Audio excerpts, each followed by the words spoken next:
بس تلعبت لعبه مصر طبعا. انا لحد يومين اكثر واحد راكض عندنا جي بي اس، اكثر واحد راكض بالتمارين وبالمباراه. وانا قلت لك 18 يوم لاعب 7 مباريات. اللاعب المصاب طبعا هاي من طلع اللاعب؟ من قال انه سعد ناطق مصاب؟ بلقاء تلفزيوني اذكر اسمه علي مجبل فرطوس. انت من تريد تقول سعد ناطق عنده مزمنه، اول شيء ما تخاف من الله؟ طبعا هي وراها طبعا الجماهير كلها ظلت تقول سعد، وانا اشوف الكلام بعد المباراه الوديه من نقلت. هو لو صحيح انه كان انه يوصل هدف وبصوره صحيحه المفروض يتصلون على طبيب المنتخب، يتصل يقول لي انت مصاب.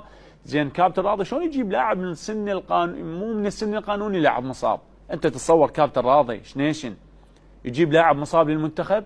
اني اقبلها على نفسي انه اجي المنتخب مصاب ويقولون سعد يتونس. الله شاهد احنا من الغرفه ما نقدر نطلع.